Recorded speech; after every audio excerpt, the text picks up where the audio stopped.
Well,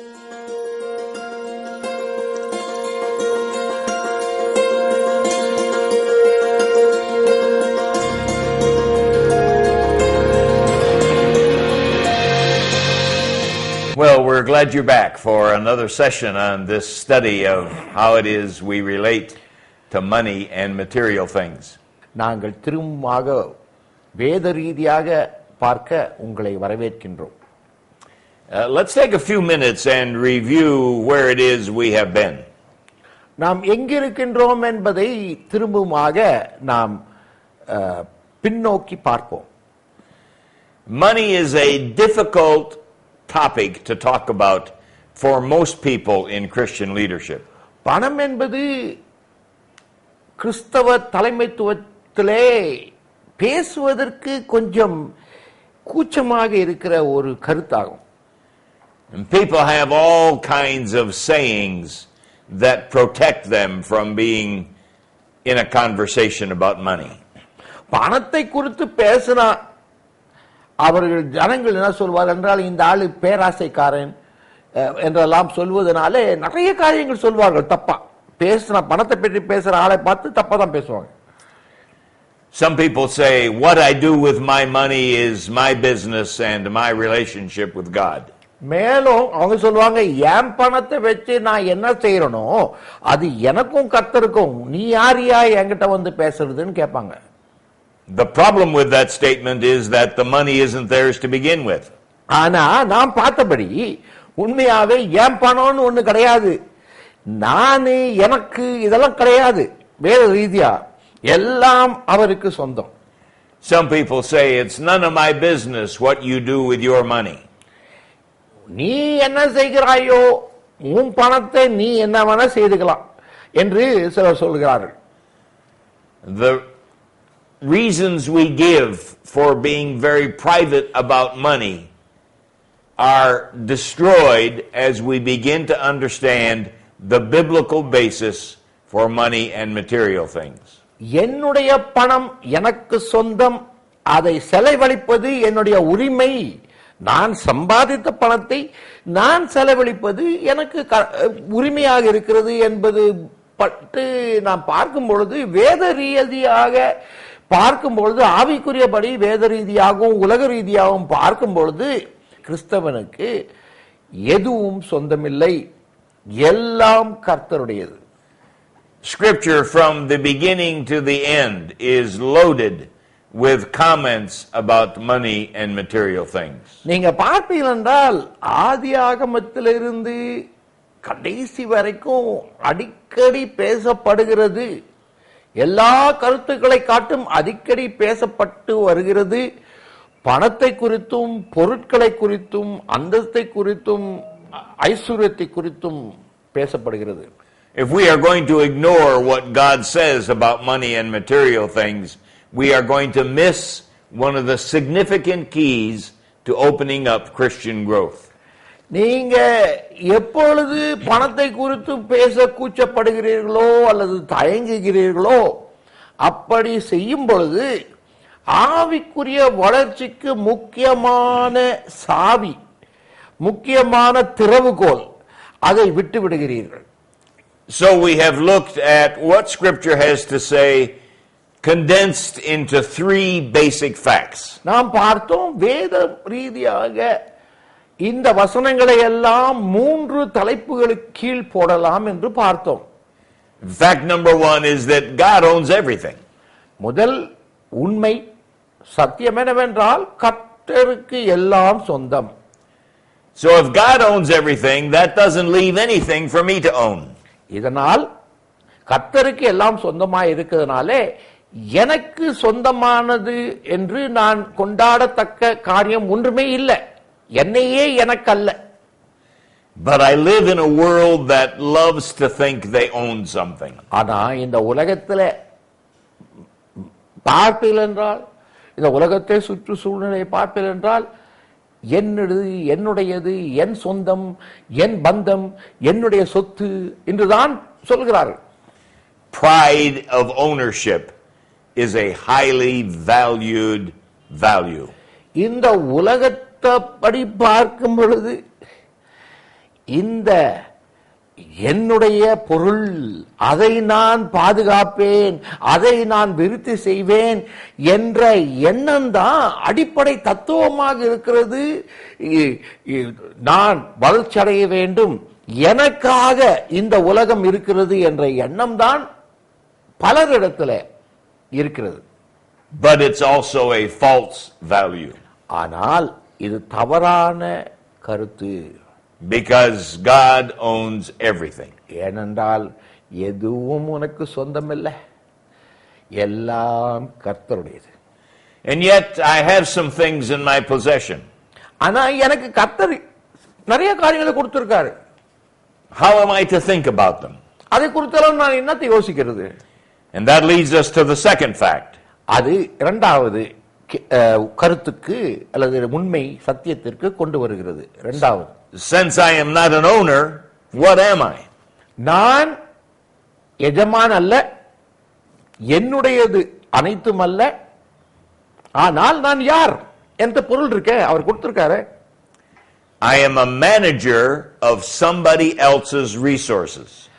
நான் வேறொருவருடைய பொருட்களை, சொத்தை கண்காணிப்பதற்காக, பராமரிப்பதற்காக எனக்கு கட்டளை கொடுத்து வைத்திருக்கிறார்.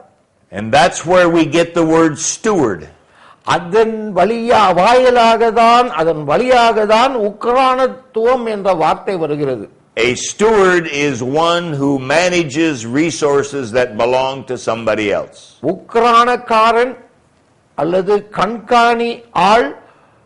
கண்காணிப்பவர் என்ற வார்த்தை என்பது பிறருடைய காரியத்தை பிறருக்காக பாதுகாத்து, பராமரித்து, செலவழித்து விருத்தியாக்குதல், இதுதான் அதனுடைய அர்த்தம். And the experience of a steward is called stewardship. இப்படி உக்ரானத்துவத்தில் ஈடுபடுகின்றவன் தான் உக்ரானத்துவத்தில் செயல்படுகிறான். You and I are both stewards. நீங்களும் நானும் உக்ரானக்காரர்கள், கண்காணிப்பாளர்கள். And someday God will ask us, how well did you manage what I trusted you with? ஒரு நாள் எல்லாரையும் கர்த்தர் கணக்கு கேட்பார். And that leads us to fact number 3, which is stewardship is a learned discipline. மூன்றாவது குறிப்பு என்னவென்றால், உக்ரானத்துவம் என்பது நாம் கற்றுக்கொள்ள வேண்டிய ஒரு காரியமாக இருக்கிறது. அது இயல்பாக மனிதனுக்கு வரவே வராது. அதை கற்றுக்கொள்ள வேண்டும், அதிலே வளர வேண்டும். Stewardship is not a gift from God. அது ஒரு தாளந்து அல்லது ஒரு வரம் அல்ல. It is not a momentary gift that God gives to us. இப்படி உக்ரானத்துவம் என்பது திடீரென்று வானத்திலிருந்து தேவன் நமக்கு கொடுக்கின்ற ஒரு வரம் அல்ல. Stewardship is a process of growth. உக்ரானத்துவம் என்ற காரியம் எல்லாருக்கும் தேவை. அது வாழ்வு முறை வழியாக விருத்தி அடைகின்றது, வளர்ச்சி அடைகின்றது. And that process is most effectively learned in the arena of finances. இந்த வளர்ச்சி ஆனது தொடர்ச்சியாக வருவது பணத்தை கையாள்வது, பணத்தை கொடுப்பது, பணத்தை பராமரிப்பது, பணத்தை விருத்தியாக்குறது, கர்த்தருக்காக இதை செய்வதில்தான் ஆவிக்குரிய வளர்ச்சியும் இருக்கிறது. And the specific behavior in that arena of finances that teaches us stewardship, teaches us Christian maturity, is the discipline and the grace of giving.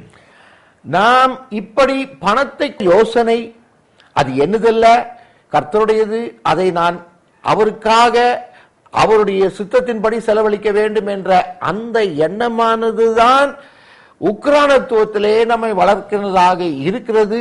இப்படி உக்ரானத்திலே வளர்வதுதான் சீடத்துவத்திலே வளர்கிறது, ஆவிக்குரியபடியும் வளர்கிறது. So the primary reason you and I are to encourage people in their giving is so that those people can grow in their Christian maturity. நாம் உண்மையாகவே ஏன் உள்நோக்கு, நமக்கு இருக்கிற உள்நோக்கு, இப்படி உக்கிரானத்துவத்தை போதிக்க வேண்டும் என்ற உள்நோக்கு நமக்கு இருப்பதற்கு காரணம் என்ன? அவர்கள் ஆவிக்குரியபடி வளர வேண்டும், கர்த்தருடைய சித்தத்தை செய்ய வேண்டும் என்ற அந்த நோக்கம்தான். Christian fund development is more about the growth of the steward than it is the accumulation of funds for ministry. இந்த பணம், ஊழியத்திற்காக பணம் திரட்டுவது முக்கியத்துவம் என்னவென்றால் பணம் அல்ல, பணத்தின் சேகரிப்பு அல்ல. ஊழியத்திலையும் உக்கிரானத்துவத்திலையும் விசுவாசிகள் வளர்ச்சி அடைய வேண்டும் என்பதுதான். சரியான உக்கிரானத்திலே ஈடுபடும் பொழுது பணம் தானாக சேகரிக்கப்படுகிறது. If you had a congregation full of mature stewards in your church, you would have no financial problems. உங்களுடைய சபையிலே உக்கிரானக்காரர்கள் உக்கிரானத்துவத்திலே ஈடுபடுகிற பொழுது உதாரத்துவமாய் கொடுக்கின்ற இந்த உக்கிரானத்தின் மூலமாக சபையின் தேவைகள் அனைத்தையும் அது நிவர்த்தியாக்கிவிடும். I'd love to take you to a slum in Nairobi or a rural village in Bangladesh. நான் உங்களை ஆப்பிரிக்கா கண்டத்திலே நைரோபிக்கு கொண்டு போக அல்லது பங்களாதேஷ்ல இருக்க ஒரு பட்டி கிராமத்திற்கு கொண்டு போய் காட்ட வேண்டும் என்று விரும்புகிறேன். Those are just two of many settings in which people who are considered very poor have begun to learn to give, and it has transformed their life. இப்படிப்பட்ட வாழ்க்கை கோட்டுக்கு கீழ் இருப்பவர்கள், மிகவும் பண கஷ்டம் நிறைந்தவர்கள், ஏழைகள் இந்த கிராமங்களிலே வசிக்கின்றார்கள். இவர்கள் உக்கிரானத்துவத்திலே ஈடுபடுகின்ற பொழுது இவர்களுடைய வாழ்க்கையிலே வந்த அதிசயங்கள், ஆசீர்வாதங்கள், அவர்கள் ஆவிக்குரியபடி வளர்ந்ததை நான் கண்ணார கண்டு உங்களுக்கு சாட்சியாக சொல்லுகின்றேன். அது சத்தியம். The grace of giving does in fact change the culture of a people. இப்படி உக்கிரானத்துவத்திலே உதாரத்துவமாய் கொடுப்பதிலே ஈடுபடும் பொழுது மக்கள் தங்களுடைய கலாச்சாரத்திற்கு அப்பாற்பட்டு ஆவிக்குரியபடி தங்கள் கலாச்சாரத்தினாலே கட்டுப்பட்டு தங்களுடைய பழக்க வழக்கங்களினாலே கட்டுப்பட்டு இருக்கிறவர்கள் உக்கிரானத்தில் ஈடுபடும் பொழுது அவர்கள் ஆசீர்வதிக்கப்பட்டவர்களாகவும் ஆவிக்குரியபடி வளர்ந்தவர்களாகவும் சீடத்துவத்திலே முதிர்ந்தவர்களாகவும் சபை விருத்தியிலும் அதிகமாக நடக்கின்றதாக இருக்கிறது. So you may be asking the question, what are you to do with this kind of information? இப்படி எல்லாம் சொன்னீங்கயா, இதை வச்சுக்கிட்டு நாங்க என்ன செய்ய போறோம் நீங்க ஒருவேளை கேட்கலாம் எங்ககிட்ட. You as a leader in your church or maybe even a pastor, what should you do about all this? நீங்க ஒரு பாஸ்டரா இருக்கலாம் அல்லது மூப்பரா இருக்கலாம். அப்படி இருக்கிற நிலையிலே அல்லது ஒரு தலைவனாக இருக்கலாம். அப்படி இருக்கிற நிலையிலே நீங்கள் இந்த காரியங்களை, இந்த போதனைகளை எப்படி பயன்படுத்துவீர்கள்? As leaders in the church, you and I have the responsibility of leading others into the giving grace. நீங்களும் நானும் கொடுப்பதிலே, உதாரத்துவமாய் கொடுப்பதிலே, அந்த கிருபையிலே வளர வேண்டும், பிறரை வளர்க்க வேண்டும். How are you going to do that? எப்படி செய்வீர்கள்? Perhaps we can get some suggestions from Paul's instructions to Timothy about how he ought to talk to people. Pavul திமோத்தேயுக்கு எழுதின